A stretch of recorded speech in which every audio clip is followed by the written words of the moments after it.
lainnya, kepada para sahabatnya, dan sampai kepada kita selaku umatnya. Baik Bapak Ibu hebat, sebelum kita memulai acara ini, marilah kita buka acara ini dengan ucapan basmalah. Bismillahirrahmanirrahim. Baik Bapak Ibu, kegiatan ini diperuntukkan untuk pemenuhan modul 1.4 tentang budaya positif untuk calon guru penggerak. Tetapi selain itu saya juga berharap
Yang kelima, restitusi 5 posisi kontrol, dan yang keenam adalah segitiga restitusi. Nah, ada pertanyaan, bagaimanakah lingkungan belajar yang dapat memungkinkan setiap anak untuk dapat tumbuh dan berkembang secara maksimal? Suasana seperti apa yang ingin Bapak Ibu ciptakan untuk mendukung tumbuh kembang anak agar berkembang secara maksimal? Ya, Bu ya. Suasana lingkungan belajar yang nyaman, sehingga anak itu ketika belajar itu tidak segan, tidak ada rasa was-was atau takut. Iya, baik. Terima kasih Bu Dia. Baik Bapak Ibu, jadi tentunya kita semua sepakat dalam proses pembelajaran kita ingin menciptakan pembelajaran yang menyenangkan, yang positif, serta tidak membuat anak-anak itu menjadi tertekan. Ya, jadi ingin membuat suasana semenyenangkan dan senyaman mungkin.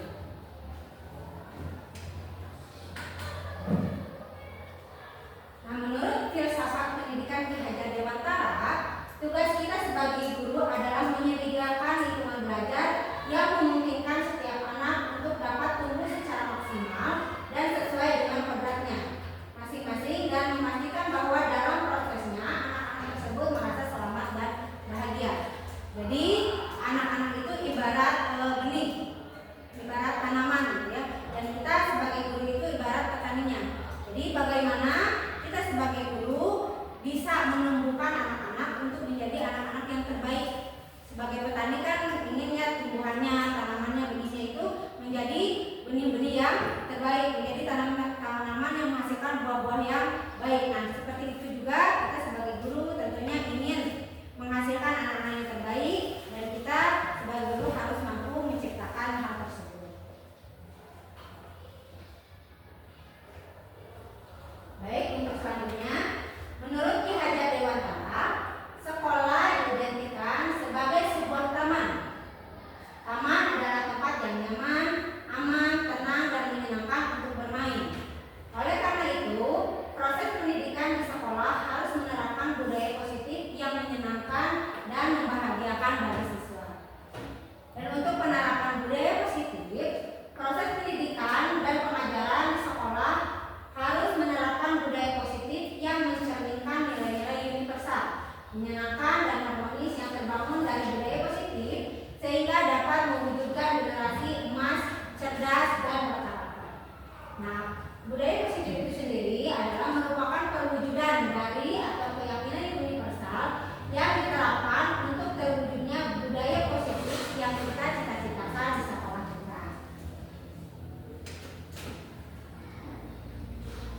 Nah, adapun tujuan penerapan disiplin positif yaitu untuk mewujudkan murid-murid yang berkarakter disiplin, santun, jujur, peduli, bertanggung jawab, dan merupakan pembelajar sepanjang hayat sesuai dengan standar lulusan yang diharapkan.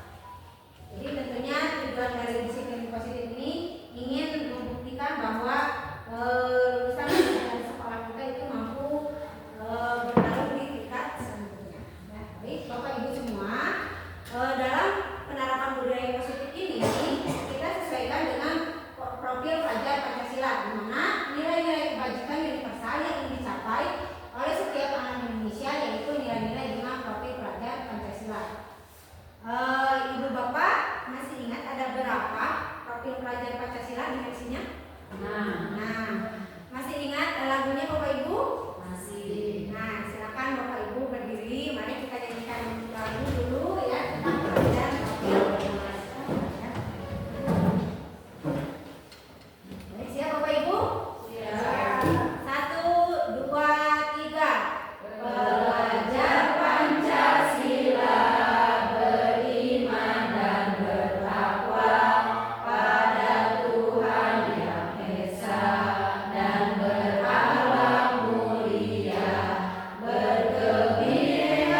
Poin yang kedua, kata disiplin juga sering dihubungkan dengan hukuman. Padahal itu sungguh berbeda karena belajar tentang disiplin tidak harus memberi hukuman. Justru itu adalah salah satu alternatif terakhir dan bila perlu tidak digunakan sama sekali. Nah, jadi semua ini tentang hukuman ya Bapak Ibu untuk disiplin ini. Baik. Kemudian Ki Hajar Dewantara menyatakan bahwa untuk mencapai kemerdekaan atau dalam konteks pendidikan kita saat ini, untuk menciptakan murid yang merdeka, syarat utamanya adalah harus ada disiplin yang kuat. Disiplin yang dimaksud adalah disiplin diri yang memiliki motivasi internal. Jika kita tidak memiliki motivasi internal, maka kita memerlukan pihak lain untuk mendisiplinkan kita. Atau motivasi eksternal karena berasal dari luar, bukan dari dalam diri kita sendiri. Nah, dengan kata lain, seseorang yang memiliki disiplin diri berarti mereka bertanggung jawab terhadap apa yang dilakukan.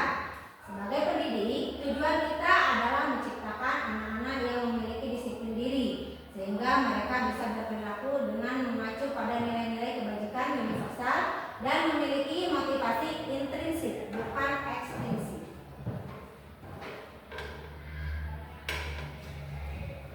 Nilai-nilai kebajikan, nah ini nilai-nilai yang disepakati bersama, ya terlepas dari itu suku, bangsa, agama, bahasa maupun latar belakangnya.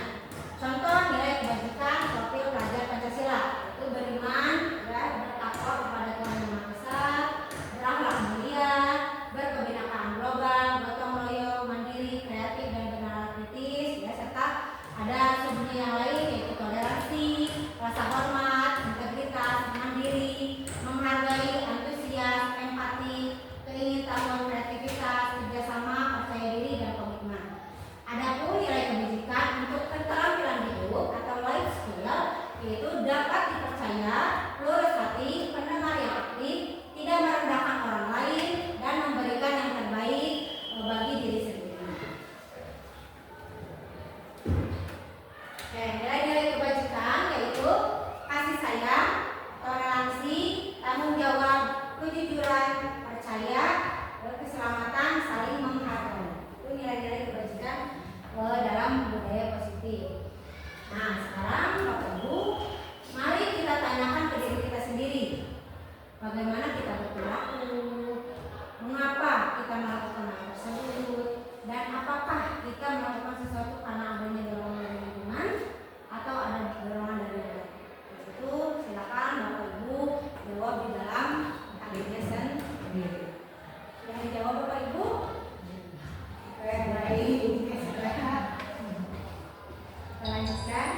Nah, ini tadi selanjutnya itu keyakinan moral. Tapi ini kayaknya Bapak Ibu terlalu terkesima dengan apa yang disampaikan. Mungkin ya nanti kita lakukan dulu peragaman ya Bapak Ibu. Nah, Bapak Ibu silakan ikuti apa yang saya katakan. Ya. Silakan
jadi merupakan kesepakatan dari guru dan siswa. Jadi peraturan kelas adalah yang di atasnya dan di bawahnya itu adalah keyakinan kelas. Pembentukan cabangnya.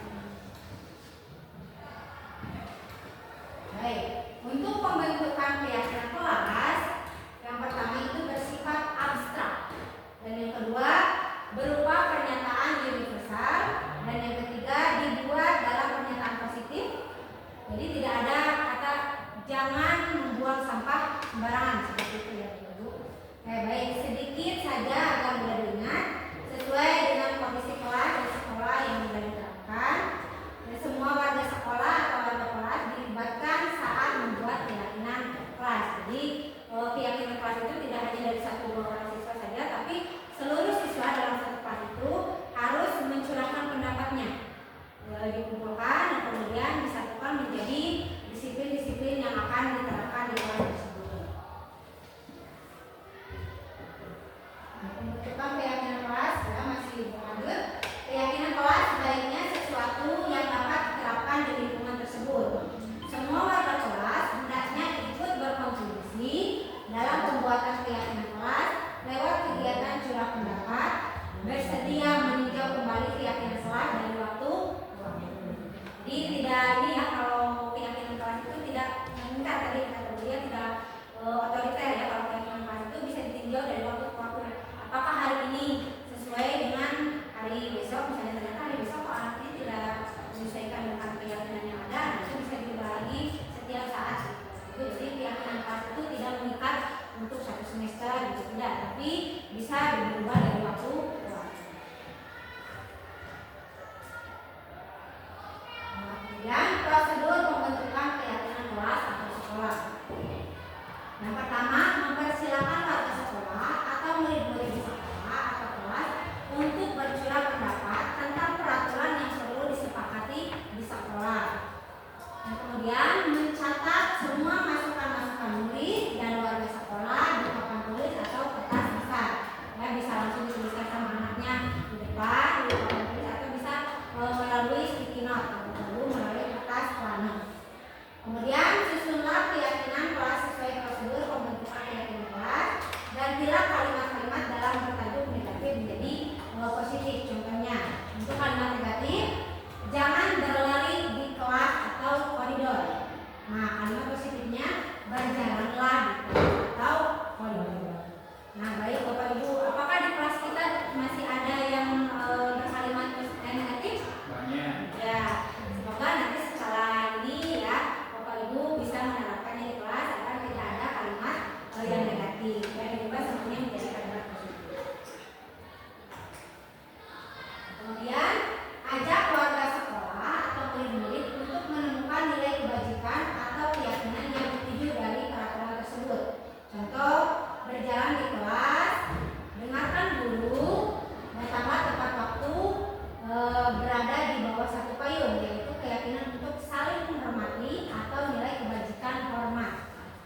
Dan tinjau ulang keyakinan sekolah atau kelas secara bersama-sama. Dan sebaiknya keyakinan kelas atau sekolah ini tidak terlalu banyak sehingga mudah diingat ya, hanya berkisar sekitar 3-7 prinsip keyakinan. Setelah keyakinan sekolah atau kelas selesai untuk pembuatannya, maka semua warga kelas dipersilakan meninjau ulang dan menyetujuinya dengan mendatangani keyakinan sekolah atau kelas tersebut, termasuk guru dan warga semua ya, warga sekolah, semua murid dan warga tersebut. Dan kemudian keyakinan sekolah kelas selanjutnya bisa diletakkan di dinding kelas di tempat yang mudah dilihat oleh semua warga kelas. Saya yakin ya di kelas kita semua Bapak Ibu sudah ditempelkan keyakinan kelas sesuai dengan kelasnya masing-masing yang terdapat dari kelas masing-masing. Baik, adapun tujuan dari penerapan keyakinan kelas yaitu mewujudkan merdeka belajar pada anak, dan anak akan diberi kebebasan untuk mengemukakan pendapat tentang keyakinan-keyakinan kelas apa saja yang mereka inginkan serta menuangkan ide, pendapat dan juga gagasan mereka secara terbuka dan demokratis.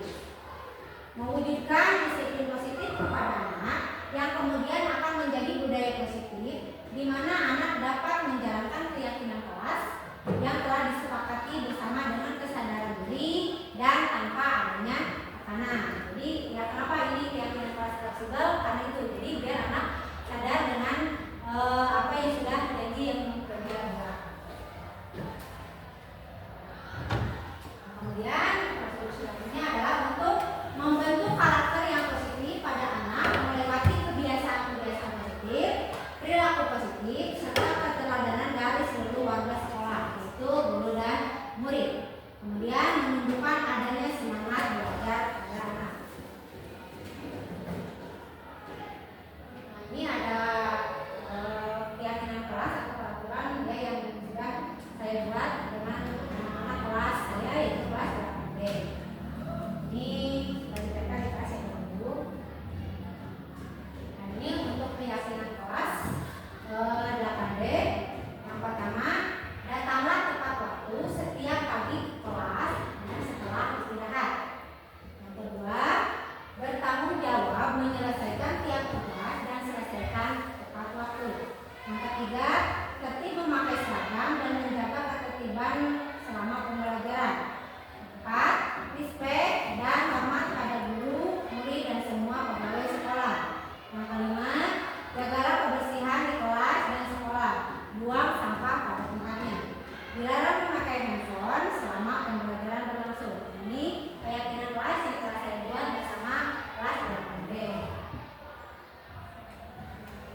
sebelum pukul 7 guru harus sudah ada di sekolah. Itu nanti mungkin murid akan melihat guru juga sebelum pukul 7 sudah ada di sekolah, dan mereka mungkin seperti biasa sudah ada yang terbiasa untuk datang sebelum pukul 7, dan sebagian mungkin ada yang datang lebih dari pukul 7. Nah, ketika kita akan menanamkan disiplin positif kepada murid-murid kita, alangkah baiknya kita sendiri yang memberikan contoh terlebih dahulu pada murid-murid kita tersebut. Mungkin ini terima kasih, penjelasannya sangat bagus sekali ya. Jadi intinya yang pertama kita itu harus memberikan teladan atau contoh kepada peserta didik kita sebagaimana yang kita inginkan. Ada pendapat yang lain Bapak Ibu?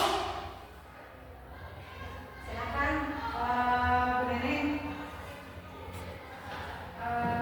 Yang dikatakan oleh Bu Dewi betul bahwa kita harus memberi contoh terlebih dahulu kepada siswa supaya siswa tersebut melaksanakan disiplin positif. Ya, kalau tadi Bu Dewi mencontohkan ketika anak-anak ingin datang ke sekolah tepat waktu, maka kita pun harus tepat waktu. Mungkin hal lainnya, contohnya misalnya ketika kita masuk ke dalam kelas juga, gitu. Jangan sampai ketika jam pelajaran itu dimulai, gurunya masih belum masuk kelas, sementara anak-anak harus segera masuk kelas. Ya. Jadi kita harus ketika bel itu berbunyi, kita harus segera masuk ke dalam kelas supaya anak pun melihat bahwa kami tidurnya sudah ada, tidurnya pembelajarannya berjalan dengan baik. Ya, terima kasih Bu Neneng. Tepuk tangan dulu dong buat Bu Dewi dan Bu Neneng. Jadi intinya memang ya kita semua itu selain di sekolah ataupun di kelas, utamanya guru itu kan di buku dan di biru. Jadi tentunya kita harus memberikan keteladanan bagi peserta. Nah, dalam menjalankan peraturan ataupun keyakinan kelas atau sekolah, bila mana ada suatu pelanggaran, tentunya sesuatu yang harus terjadi ya. Untuk itu kita perlu meninjau ulang tindakan penegakan peraturan atau keyakinan kelas atau sekolah kita selama ini. Tindakan terhadap suatu pelanggaran pada umumnya berbentuk hukuman atau konsekuensi. Nah, di sini ada pertanyaan Bapak Ibu dengan panjang lebarnya ya. Baik.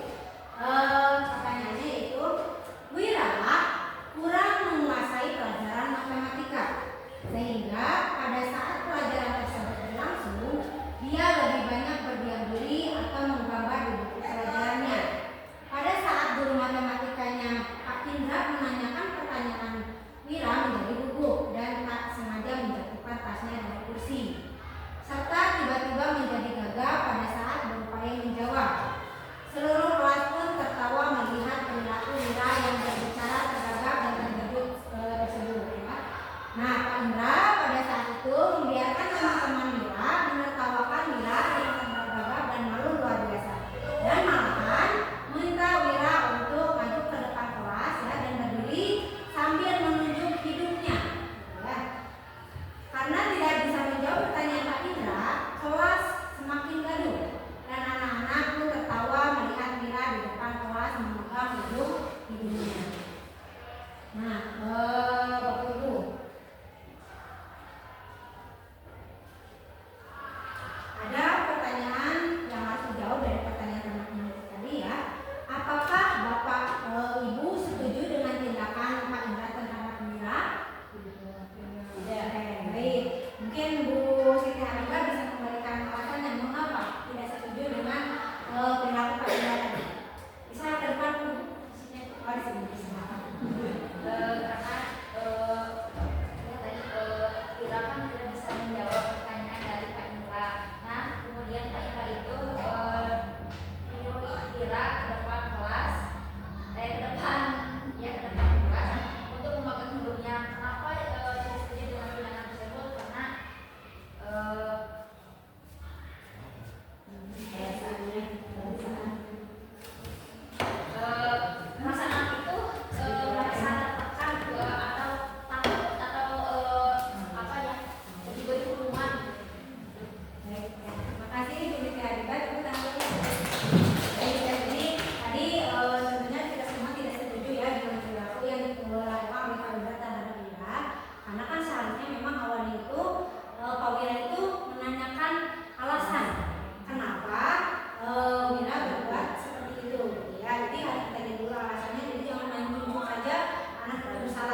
Wira bersalah, bukan bersalah. Ketika Wira tidak bisa menjawab pertanyaan, dia langsung memberi hukuman kepada Wira, yaitu dengan berdiri di depan kelas sambil memencet ya. Kalau seandainya konsekuensi itu harus dari kedua belah pihak, jadi ada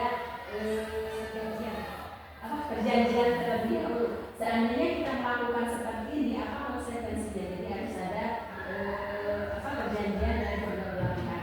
Jadi yang dilakukan Pak Indra tadi adalah sebuah hukuman yang mungkin akan membuat mental Wira pun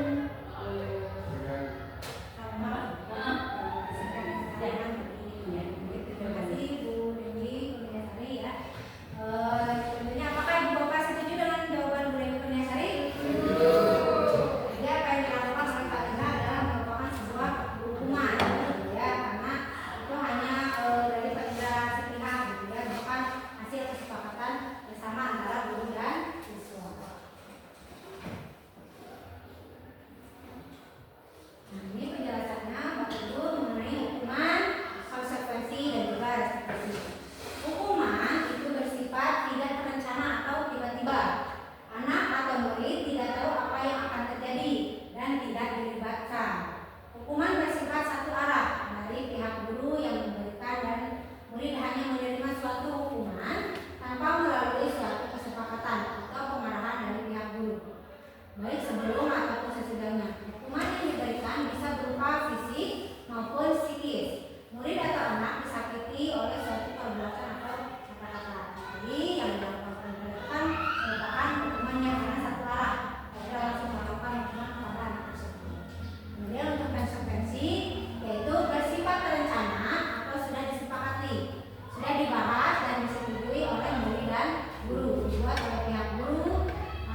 Baik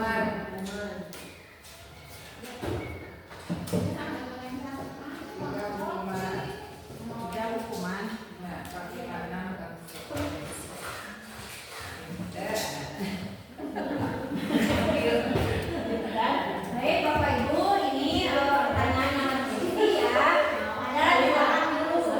Ya, contohnya nomor 1, membersihkan toilet sekolah karena terlambat datang itu merupakan hukuman atau konsekuensi. Ya, jadi dikasih nomor 1 misalnya apa, gitu ya, 2 apa, ya sampai 6. Pak, boleh untuk nomor 1 dan nomor 2 itu kan sama-sama terlambat datang ke sekolah, maksudnya? Nanti akan dijelaskan Bapak, silakan dijawab. Aku jawabannya itu gitu.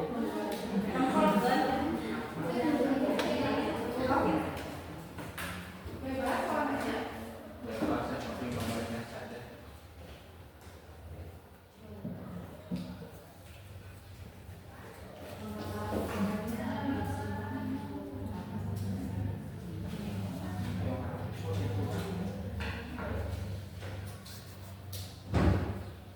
Baik, Bapak Ibu, apabila jawabannya sudah, silakan aku tempelkan di sini depan untuk nomor 1, 2, 3, 4, 5, dan 6. Oleh siapa Bu dikatakannya? Saya mau Bapak Ibu sebut. Masing-masing.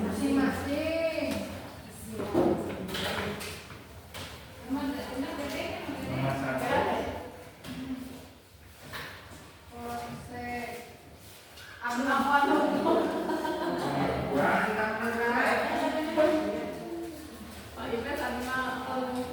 Nomor 2. Nomor 10.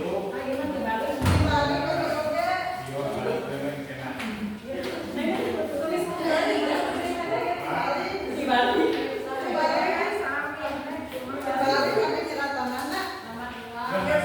saja dibalikin ya, biar sama-sama saja.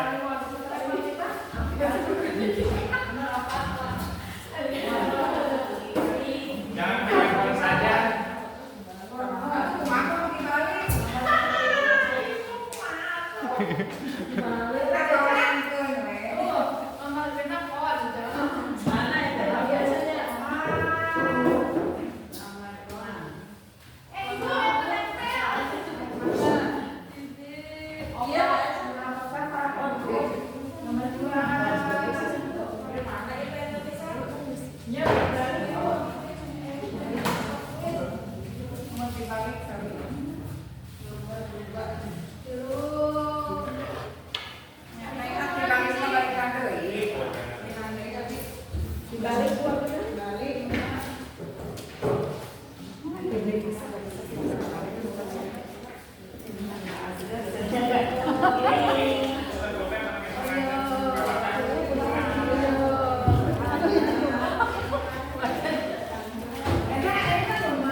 bersifat serta-merta ya, tidak ada apa-apa terlebih dahulu. Jadi ketika ada siswa yang terlambat datang, dia langsung membersihkan toilet. Itu jawabannya.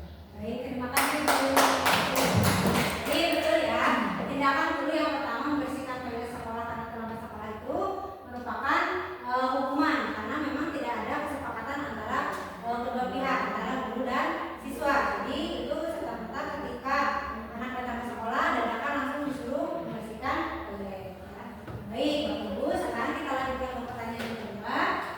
Lari mengelilingi lapangan basket 2 kali karena terlambat hadir ke sekolah. Kita lihat jawaban Bapak Ibu.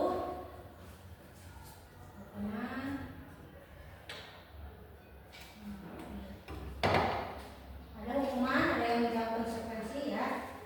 Dan kebanyakan itu menjawab hukuman. Baik Bapak Ibu, kira-kira nomor 2 itu jawabannya apa? Hukuman atau konsekuensi? Oke, bisa menjelaskan alasannya? Sama. Ya, oke, baik ya. Sama ya tadi alasannya karena ini tidak terencana gitu ya. Jadi dadakan langsung ya ketika anak terlambat sekolah langsung diminta untuk mengelilingi lapangan basket sebanyak 2 kali. Ya. Selanjutnya tindakan guru yang ketiga. Murid diminta push up 15 kali karena tidak menggunakan atribut sekolah. Oke, jawabannya dari Bapak Ibu hukuman. Konsekuensi. Jadi yang ketiga itu jawabannya adalah Konsekuensi. kenapa Bapak Ibu?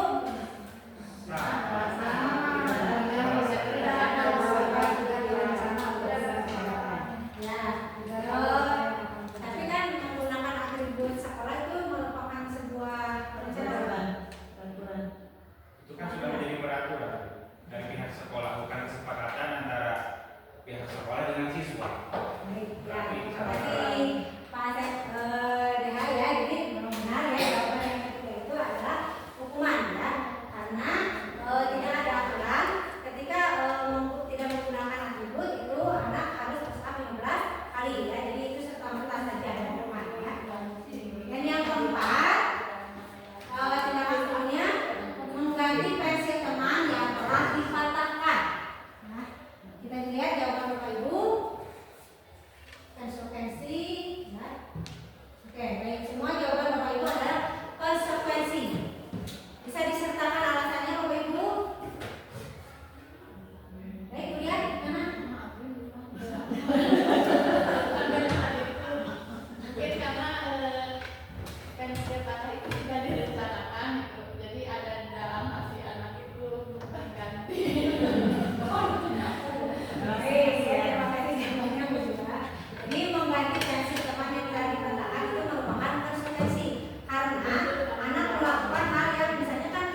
semuanya ya.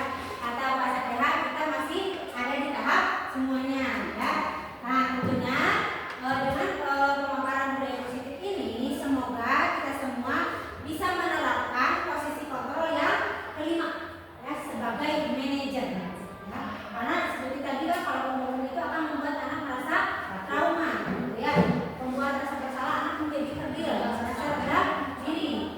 Sebagai teman, nah ini untuk sebagai teman bisa digarisbawahi ya Bapak Ibu, terkadang untuk sebagai teman ada anak yang akhirnya tidak sopan terhadap guru ya kalau kita selalu bertindak sebagai teman ya. Sebagai pemantau gitu ya, guru hanya memantau aktivitas siswa apa yang dia kerjakan, ini anak merasa risih kok saya dipantau terus nih sama ibu bapak ini gitu ya. Jadi sebaiknya kita adalah bersikap sebagai manajer. Jadi kalau sebagai manajer kita harus menggerakkan peserta didik untuk bisa menemukan potensinya masing-masing sesuai dengan kodrat alam dan kodrat zaman yang mereka miliki. Nah ini Bapak Ibu, dalam penerapannya yaitu ada segitiga restitusi. Segitiga restitusi ini adalah suatu proses dialog yang dijalankan oleh guru agar dapat menghasilkan murid yang mandiri dan bertanggung jawab. Nah, apabila anak misalnya melakukan sebuah kesalahan, alangkah baiknya kita ajak berdialog dan menggunakan segitiga restitusi ini. Yang pertama yaitu menstabilkan identitas. Ya, jadi bertanya kenapa kamu melakukan hal tersebut, gitu ya. Misalnya, Robi memakai sendal di kelas. Maka baiknya pertama-tama kita stabilkan dulu identitasnya. Apakah alasan yang Robi lakukan, gitu ya, kenapa memakai sendal di kelas. Kemudian yang kedua, ada validasi tindakan yang salah. Ya, bertanya kepada anak, apakah perbuatan ini salah atau benar. Jadi anak biarkan berpikir untuk menentukan apakah perilakunya itu benar atau salah. Nah, yang terakhir yaitu menanyakan keyakinan.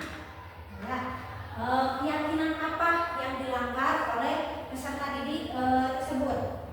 Coba Bapak Ibu kalau memakai sendal di kelas, kira-kira keyakinan kelas apa yang dilanggar sama anak tersebut? Yang memakai sendal di dalam kelas kan harusnya di kelas itu maksudnya di sekolah itu memakai sepatu gitu ya. Kira-kira kalau anak memakai sendal ke sekolah dan alasannya ini tidak ada alasan kecelakaan atau apapun, kira-kira keyakinan kelas apa yang sudah anak langgar? Ya. Berarti keyakinan kelas tentang kedisiplinan gitu ya. Karena kan kalau di sekolah itu harus memakai sepatu. Jadi yang sudah anak langgar itu adalah menanyakan keyakinan. Baik Bapak Ibu,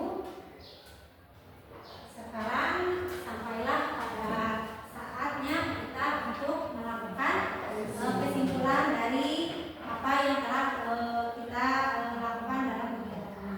Baik, silakan Ibu atau Bapak, saya minta 2 orang untuk melakukan kesimpulan. Dari Bapak 1 orang dan dari Ibu 1 orang. Oke, ya. Silakan.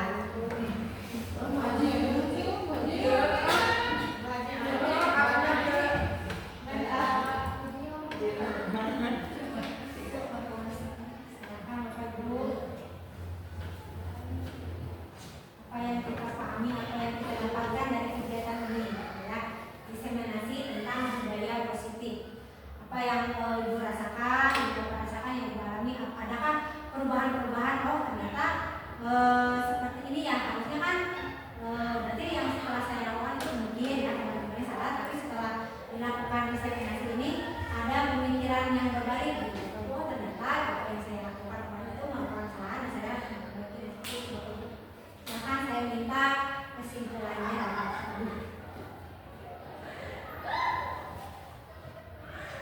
Baik Pak Satya, silakan.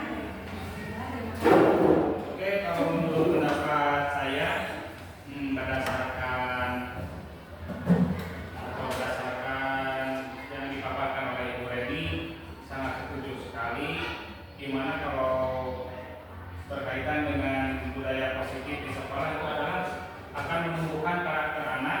Adapun karakter yang diharapkan yaitu menjadi anak atau manusia yang bertujuan untuk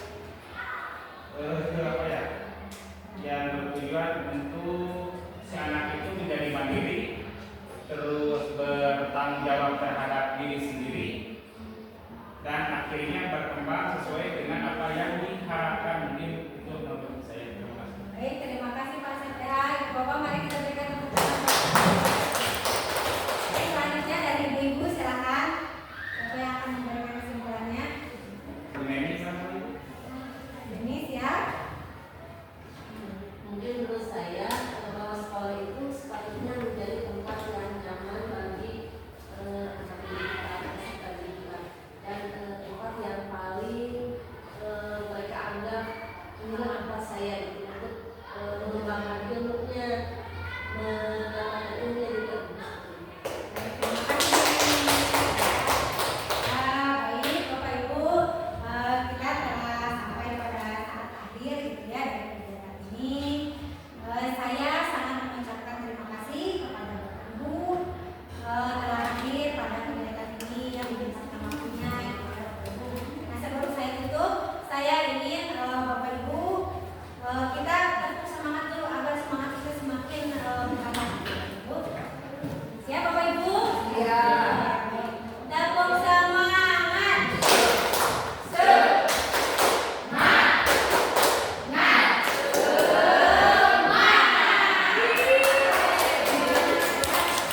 Bapak Ibu semua, semoga apa yang sudah saya paparkan bisa memberikan manfaat bagi kita semua ya, dan membuka pemahaman Bapak Ibu bagaimana harus melakukan segala sesuatunya kepada peserta didik. Akhir kata saya ucapkan terima kasih. Assalamualaikum warahmatullahi wabarakatuh.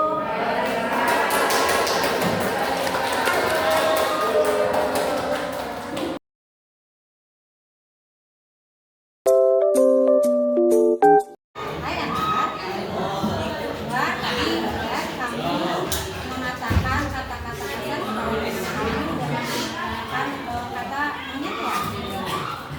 Baik, menurut kamu apakah itu kata-kata yang baik? Itu merupakan sebuah kesalahan. Ya. Kira-kira apa alasan Anwar mengatakan seperti itu pada tim? Asal karena lama berpindah waktu, Lama berpindah waktu karena apa itu? Anwar mau duduk di lokasi itu ya? Anwar merasakan baik, Anwar. Sebelumnya nih, kira-kira keyakinan kelas apa yang kita miliki? saling menghargai dan menghormati Betul, ya. Keyakinan kelas yang kamu lakukan yaitu saling menghargai dan menghargai. Kira-kira menurut Anda, apakah Anwar bersedia memperbaiki kesalahan ini? Hal apa yang harus Anwar lakukan?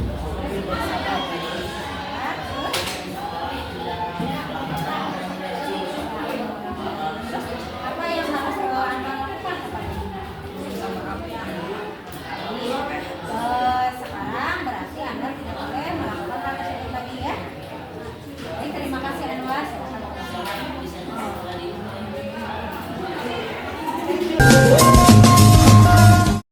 Assalamualaikum, halo, nama saya Saiful Nur Anwar dari kelas 8D. Saya senang sekali diajak berdiskusi oleh Bu Reni. Saya berjanji akan lebih sabar lagi dan menghargai teman-teman saya. Terima kasih Bu Reni.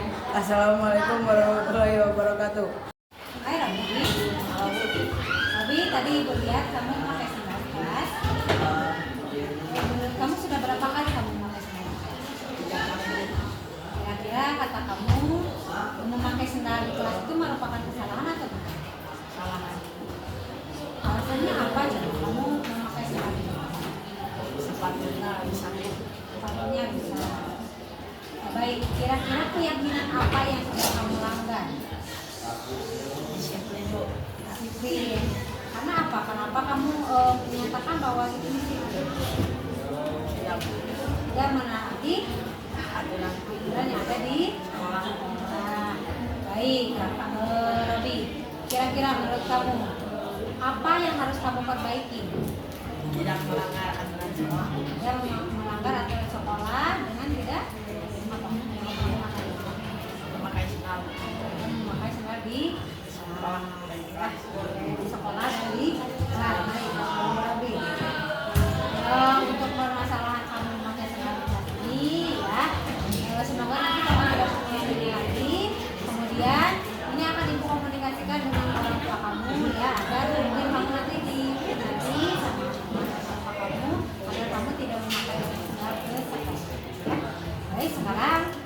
Assalamualaikum,